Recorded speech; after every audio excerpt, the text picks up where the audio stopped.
Hi అండి అందరికీ. ఎలా ఉన్నారు? నేను చాలా బాగున్నానండి. మీరు చాలా బాగుండాలని కోరుకుంటున్నాను. ఇప్పుడు పాల చారు ఎలా చేయాలో చూద్దామండి. ఒక మిక్సీ జార్‌లో ఒక కప్పు పచ్చి కొబ్బరి, కొంచెం కొత్తిమీర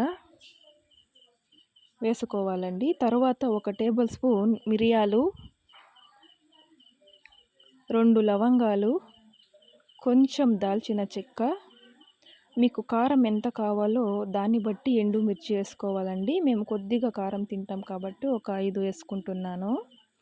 తర్వాత శనగ్గింజలు ఒక టేబుల్ స్పూన్ లేదా 2 టేబుల్ స్పూన్లు, అలాగే 2 టేబుల్ స్పూన్ల బియ్యం.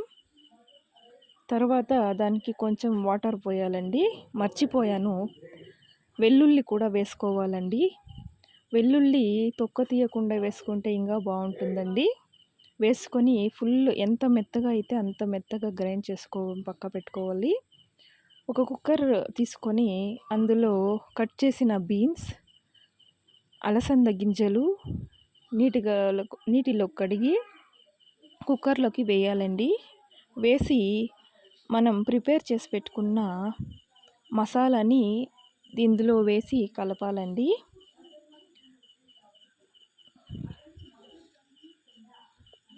కలిపిన తర్వాత నీరు ఎక్కువ మందంగా ఉంటే కొద్దిగా నీరు యాడ్ చేసుకొని ఒకసారి కలిపి మీకు తగినంత ఉప్పు వేసుకోవాలండి. టేస్ట్కి సరిపడ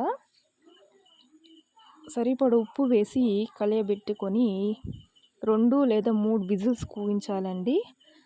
ఏదైనా బీన్స్ అవి బలుతగా ఉంటే ఒక విజిల్ ఎక్స్ట్రా రానివ్వండి. లేదు కొంచెం లేతగా ఉన్నాయంటే 2 విజిల్స్ చాలండి. తర్వాత చూద్దాం, విజిల్స్ 3 వచ్చాయి. ఇప్పుడు సాంబార్ రెడీ అండి. దీనికి తాలింపు వేసుకుందాం. తాలింపు వేసుకున్న తర్వాత ఒక టీ గ్లాస్ అంతా పచ్చని పాలు ఇందులో పోసుకోవాలండి. పోసుకొని ఒక్కసారి మిక్స్ చేసుకోవాలి. మిక్స్ చేసుకొని మళ్ళీ స్టవ్ పై పెట్టి 2 నిమిషాలు ఉడికించాలండి.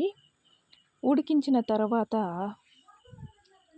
మధ్యలో చెప్తున్నానే ఏమీ అనుకోవద్దండి. ప్లీజ్ లైక్ చేయండి, షేర్ చేయండి, సబ్స్క్రైబ్ చేయండి. మీరు ఈ సాంబార్ ట్రై చేసి ఎలా వచ్చిందో నాకు కామెంట్ రూపంలో తెలియజేయండి. థ్యాంక్ యూ సో మచ్ అండి. Bye bye.